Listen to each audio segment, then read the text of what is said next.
Hello everyone, आप सभी को इन्वायरमेंट पॉल्यूशन एंड कंट्रोल के लेक्चर नंबर 4 यूनिट नंबर 2 में स्वागत है। मैं अरुण कुमार गुप्ता। अभी तक आपने लेक्चर नंबर प्रीवियस लेक्चर में effect of air pollution on economy के बारे में देखा। अब उसके आगे हम लोग आज लेकर आए basically effect of air pollution on effect of air pollution due to major industrial operations. ठीक है, उसके अंतर्गत में जैसे कि आप बोल सकते हैं कि बहुत सारे हमारे यहाँ इंडस्ट्री है जिसके कारण एयर पॉल्यूशन होता है, वहाँ से हमेशा एग्जिस्ट बहुत सारे गैसेस एमिट होते रहते हैं, उस पर वेस्ट है। ठीक है, तो जो आपका सिलेबस के अनुसार जितने भी आपका इंडस्ट्रियल ऑपरेशंस है सारे को हमने कवर करने का कोशिश किया है। तो चलिए एक एक करके हम लोग सारे को देखते हैं। सबसे पहले बात कर रहा है आपका, देखिए fertilizer industry, air pollution from major industrial operations में सबसे पहला आपका है फर्टिलाइजर इंडस्ट्री। फर्टिलाइजर इंडस्ट्री से कौन कौन सी पॉल्यूशंस होती हैं उसके बारे में आज बात करते हैं। तो बेसिकली देखो, फर्टिलाइजर इंडस्ट्री से आपका केमिकल पॉल्यूटेंट निकलते हैं। ठीक है, केमिकल पॉल्यूटेंट निकलते हैं, आपका पार्टिकुलेट मैटर निकलते हैं। पार्टिकुलेट मैटर जो भी हम लोग अभी कुछ मतलब पिछले लेक्चर में पढ़ा था, PM10, PM2.5, ये आपका पार्टिकुलेट मैटर होता है। ठीक है, और जिसमें भी ये पार्टिकुलेट मैटर आपका PM2.5 ये बहुत खतरनाक होता है। PM2.5 बोलते हैं, PM10 बोलते हैं। ठीक है, तो इसको इस तरीके से हम लोग डिनोट करते हैं, ये बहुत खतरनाक होता है।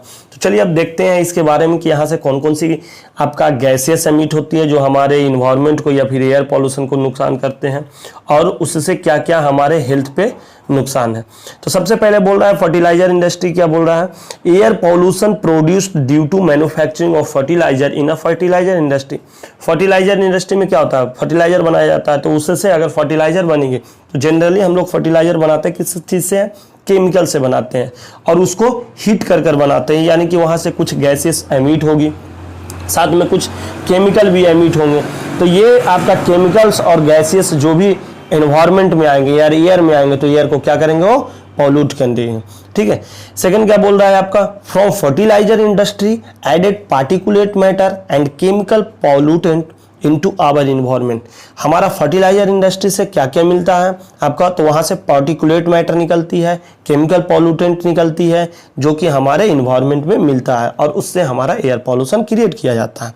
ठीक है, नेक्स्ट आपका है the exhaust from fertilizer industry included carbon monoxide, sulphur dioxide, nitrogen dioxide as well as volatile organic compounds and particulate matter.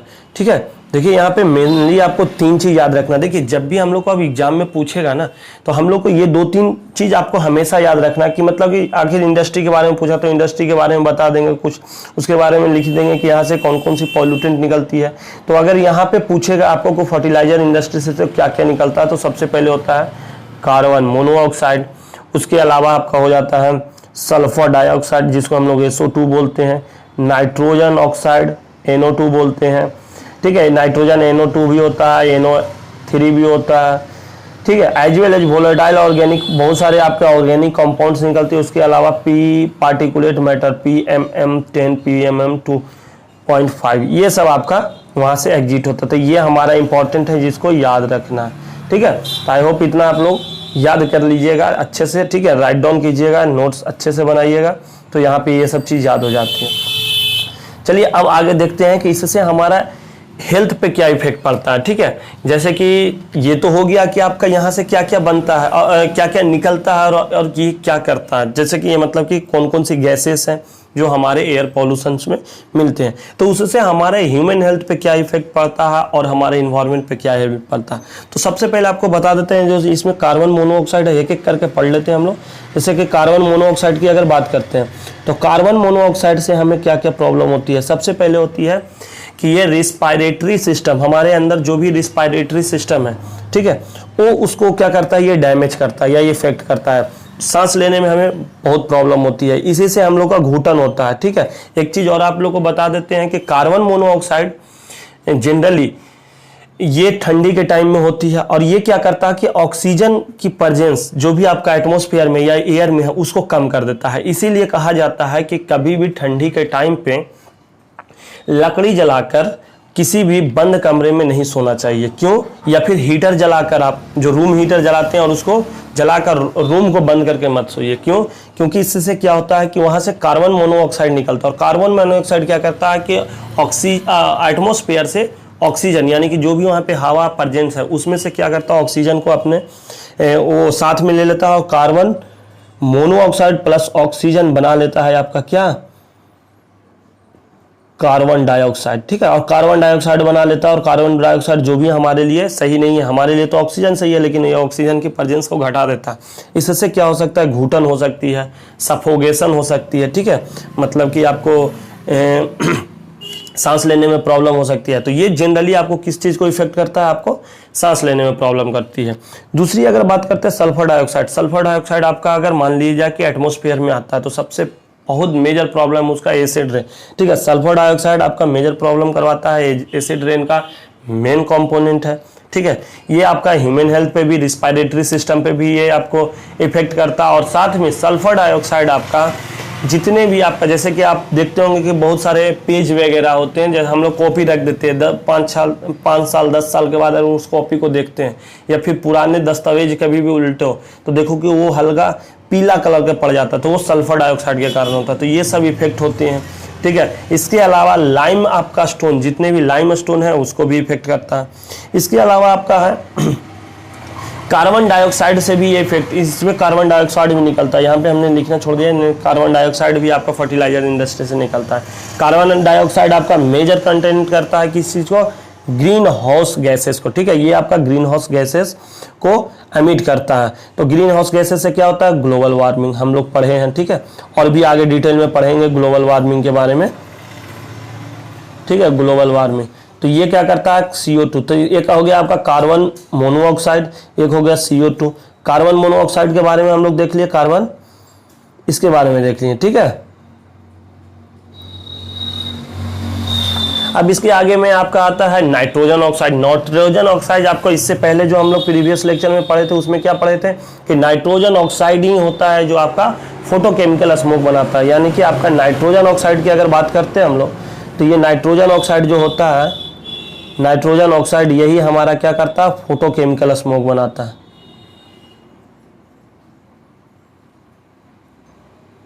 Photochemical smoke. ठीक है, फोटोकेमिकल इनविजिबिलिटी को बढ़ा देता है, तो ये हमारे लिए बहुत ही खतरनाक हो जाता है। ठीक है, तो इस तरीके से हम लोग बात कर सकते हैं आपका। इसके अलावा आपका होता है पार्टिकुलेट मैटर, जो कि आपका रिस्पायरेटरी प्रॉब्लम करता है, सांस लेने में दिक्कत करता है, हेल्थ इश्यू करता है और बहुत सारे लंग्स फंक्शंस को इफेक्ट करता है। अब चलिए हम जितने भी चीज़ बोले हैं उसको एक एक करके हम लोग पूरा डिटेल में पढ़ाई करते हैं। तो सबसे पहले देखिए यहाँ पे effect of air pollution from major industry operations, human health and environment. यहाँ पे थोड़ा सा एक चीज़ यहाँ पे लिखना हमसे छूट गया, थोड़ा सा आप लोग ध्यान दीजिएगा। यहाँ पे ना आप हेडिंग डाल दीजिएगा फर्टिलाइजर। ठीक है, कि ये फर्टिलाइजर इंडस्ट्री की बात कर रहा है, फर्टिलाइजर इंडस्ट्री है यहाँ पे। ठीक है, ये फर्टिलाइजर इंडस्ट्री, फर्टिलाइजर इंडस्ट्री से आपको क्या क्या निकलता है, अभी हम लोग बात किए, कार्बन मोनोऑक्साइड निकलता है, कार्बन डाइऑक्साइड निकलता है, आपका सल्फर डाइऑक्साइड निकलता है, नाइट्रोजन ऑक्साइड निकलता है और पार्टिकुलेट मैटर निकलता है। अब चलिए देखिए एक एक करके हम लोग बात करते हैं यहाँ पे। जैसे कि कार्बन मोनोऑक्साइड, कार्बन मोनोऑक्साइड क्या करता है आपका, इफेक्ट द रेस्पायरेटरी सिस्टम। ठीक है, ये आपका रिस्पायरेटरी सिस्टम को इफेक्ट करता है। दूसरा क्या है, कंबाइन विथ हीमोग्लोबिन। यहाँ पे ये ना ये चीज को काट दीजिए और यहाँ पे राइट डाउन कर लीजिएगा आप लोग, हीमोग्लोबिन। ठीक है, हीमोग्लोबिन, थोड़ा सा टाइपिंग मिस्टेक हो गई है। Haemoglobin and reduces oxygen carrying capacity of blood. ठीक है, ये आपका क्या करता है, हीमोग्लोबिन में मिल जाता है, मिलकर क्या करता है आपका ऑक्सीजन कैरिंग कैपेसिटी है। क्योंकि देखिए कार्बन मोनोऑक्साइड का काम ही क्या है कि वो ऑक्सीजन कहीं भी उसको मिलेगा तो वो रिएक्शन करके कार्बन डाइऑक्साइड बनाता है, तो वही काम करता है आपका ब्लड के अंदर में घुस जाता है और ब्लड के अंदर में घुसकर वो क्या करता है, ऑक्सीजन अगर वो ब्लड ले जा रहा था तो उससे ऑक्सीजन को ले लेता है और खुद ही रिएक्शन करता है, जिससे क्या होता है कि हमारा ब्लड में कैरिंग ऑक्सीजन कैरिंग कैपेसिटी है वो रिड्यूस हो जाता है। ठीक है, तो आई होप यहाँ तक समझ में आ गया होगा। अब आगे नेक्स्ट आपका क्या है कि कॉजेज ब्लूरेड विजन्स, ठीक है, मतलब आपका देखने में भी प्रॉब्लम होती है। इसके बाद हेडक, आपका मतलब कि बोल सकते हैं कि आपका माथे में सर दर्द भी दे सकता है, या फिर बोल सकते हैं चक्कर सा आ सकता है। Unconscious and death due to lack of oxygen, ठीक है, मतलब कि आप किसी चीज पे कंसंट्रेट नहीं कर सकते हैं। अगर आपका कार्बन डाइऑक्साइड ऑक्सीजन की प्रेजेंस कम रहती है तो वहां पे आप कंसंट्रेशन नहीं कर पाते हैं। उसके अलावा आपका death due to lack of oxygen, oxygen की कमी से आपका डेथ भी हो सकता है। तो ये आपका मेजर 2-3 पॉइंट है जो आपको याद करना, और ये बार बार आएगा, बहुत बार आएगा। अभी तो स्टार्ट हुआ है ना आपका इंडस्ट्रियल में, इसमें बहुत सारे में कार्बन मोनोऑक्साइड, कार्बन डाइऑक्साइड और ये sulphur dioxide, nitrogen dioxide, particulate matter, ये सब आएंगे तो सारे में आपको याद होगा। बस आप अच्छे से लेक्चर को देखते रहिए और साथ में अपना नोट्स भी बनाते रहिए। हम हर एक आपका नोट्स प्रोवाइड करा दे रहे हैं, ठीक है, और जिनको भी नोट्स नहीं मिल पा रहे हैं वो डायरेक्ट हमारे नंबर पे कांटेक्ट कर सकते हैं, ठीक है। अब चलिए नेक्स्ट अब हम लोग देखते हैं। अच्छा, इसके बाद क्या है, it is one of the most serious air pollutant which contribute more than 50% contribution in air pollution. बोल रहा है आपका क्या कि ये एयर पॉल्यूशन का बहुत ही सीरियस मतलब बोल सकते हैं कि पार्ट है, या फिर एक ऐसा मतलब कि भाग बोल सकते हैं एयर पॉल्यूशन का, जो कि आपका अकेले 50% कंट्रीब्यूट करता है, ठीक है। 50% कंट्रीब्यूशन है इसके अंदर में। आप ये बोल सकते हैं कि 50% कंट्रीब्यूट ये केवल अकेले ही करता है, और बाकी 50% पे अदर पॉल्यूटेंट होते हैं, तो इसलिए ये थोड़ा सा ज़्यादा इफेक्टिव है। चलिए अब आगे हम लोग बात करते हैं। नेक्स्ट है आपका सल्फर डाइऑक्साइड। सल्फर डाइऑक्साइड से क्या होता है हमारा इन्वायरमेंट पे और हमारा ह्यूमन हेल्थ पे। तो यहाँ पे बात करते हैं, देखिए सल्फर डाइऑक्साइड से भी आपका क्या होता है, रेस्पिरेटरी सिस्टम ही हमारा जो भी सांस लेने वाली नली है, ठीक है, इसमें हम लोग श्वसन तंत्रिका तंत्र में हमारा क्या होता है कि इफेक्ट होता है। उसके बाद वही है allowing and reducing storage time of paper. देखिए ये जो हम बताएं ना कि जैसे कि दस्तावेज वगैरह या पुराने जमाने का किताब कॉपी निकालोगे ना, तो अधिकतर क्या होता है, हल्का सा पीला कलर पड़ जाता है पेज पे, ठीक है, और उससे क्या होता है कि वो टूटने वगैरह लगता है। तो इससे हम लोग बोल सकते हैं कि यहाँ पे इफेक्ट आता है। इसके अलावा फिर नेक्स्ट है आपका क्या, एलोइंग लाइमस्टोन एंड मार्बल। आपका जितने भी मार्बल है या लाइमस्टोन है उसको भी ये क्या करता है, पीलापन करने लगता है। तो ये दिक्कत है हमारा सल्फर डाइऑक्साइड के साथ। अगर ये एटमॉस्फेयर में आया तो हमारा ये इफेक्ट कराएगा, ठीक है। नेक्स्ट आपका है नाइट्रोजन डाइऑक्साइड। नाइट्रोजन डाइऑक्साइड की बात करते हैं तो नाइट्रोजन डाइऑक्साइड आपका क्या करता है, फॉर्मेशन ऑफ फोटोकेमिकल स्मोक। ये आपका फोटोकेमिकल स्मोक बनाता है, बहुत मेजर प्रॉब्लम जो हम लोग पिछले लेक्चर में भी पढ़े थे, ठीक है। तो ये पिछले लेक्चर में हम लोग पढ़ रखा था कि कैसे होता है। तो देखिए एक बार फिर से रिवाइज करा देते हैं कि क्या होता है। नाइट्रोजन ऑक्साइड ऑक्सीजन में, यदि ये सन के प्रेजेंस में नाइट्रोजन ऑक्साइड, यहाँ पे बहुत सारे आयोनाइज नाइट्रोजन ऑक्साइड रहते हैं, और ये सन के प्रेजेंस में यहाँ सन से ये एनर्जी आती है, तो इससे क्या होता है, ये आयोनाइज हो जाते हैं, यानी कि ऑक्सीजन माइनस और फिर समथिंग ऑक्सीजन प्लस और तुम्हारा O, ऑक्सीजन बाहर निकलता है, सॉरी 1 मोल आपका ऑक्सीजन बाहर निकलता है, और ये 1 मोल और एटमॉस्फेयर में से ऑक्सीजन O2 को कंबाइन करके क्या बनाता है, O3 आपका क्या है, ओजोन है, ठीक है। और ओजोन को हम लोग क्या बोलते हैं, सेकेंडरी पॉल्यूटेंट, ठीक है। और आपका इसी तरीके से हमने क्वेश्चन भी पिछले बार देखा था कि आपका फोटोकेमिकल स्मोक क्या होता है, आपका सेकेंडरी एयर पॉल्यूटेंट है, ठीक है। तो इस तरीके से एयर पॉल्यूशन बनाता है। नेक्स्ट आपका higher concentration damage of plant leaves and affect photosynthetic synthesis activity of plant. इसका क्या कहने का मतलब है कि आपका ये तो हायर कंसंट्रेशन है, डैमेज करने में, प्लांट को डैमेज करता है आपका नाइट्रोजन ऑक्साइड, और साथ में इफेक्ट करता है फोटोसिंथेसिस। फोटोसिंथेसिस क्या होता है आपको पता है कि जिसके कारण कोई भी प्लांट अपना खाना बनाता है, ठीक है। अगर प्लांट खाना बनाता है, वही खाना बनाता है, तो वो अपना मतलब भरण पोषण करता है, तो उसी पे हम लोग आश्रित रहते हैं। यानी कि बेसिकली ये चीज़ अगर इफेक्ट होगा तो हमारे लाइफ पे भी इफेक्ट होगा, समझ रहे हैं ना। तो ये चीज़ होता है। नेक्स्ट आपका क्या है, it also affect respiratory problems in animals और ह्यूमन बींग्स, ठीक है। जितने भी ह्यूमन बींग्स हैं उसका रेस्पिरेटरी सिस्टम को ये इफेक्ट करता है, और साथ में आपका ह्यूमन बींग्स का भी रेस्पिरेटरी सिस्टम को इफेक्ट करता है, ठीक है। अब हम लोग बात करते हैं नेक्स्ट, ठीक है।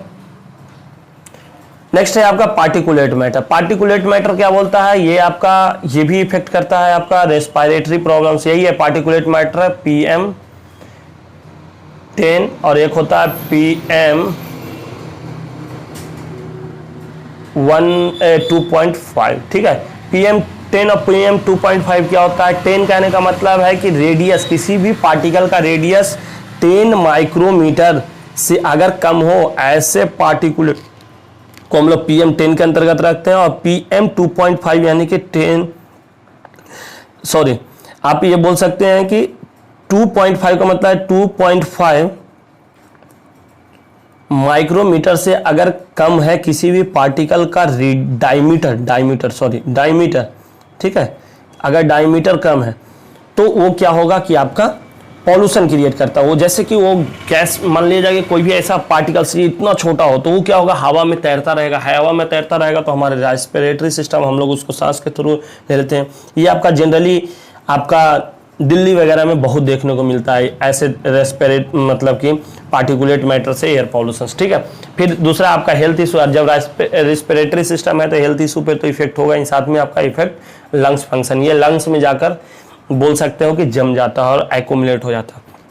तो इस तरीके से आज का जो लेक्चर हुआ उसमें हमने पढ़ा कि फर्टिलाइजर इंडस्ट्री से मेजर कौन कौन सी पॉल्यूटेंट निकलती हैं और उससे हमारे ह्यूमन हेल्थ पे और हमारा इन्वायरमेंट पे क्या इफेक्ट पड़ता है, ठीक है। तो ये लेक्चर आज हम यहीं समाप्त करते हैं। देखिए ये आपका है फर्टिलाइजर इंडस्ट्री, ठीक है। एक बार यहाँ पे भी आप नज़र डाल दीजिए कि फर्टिलाइजर इंडस्ट्री कैसा होता है।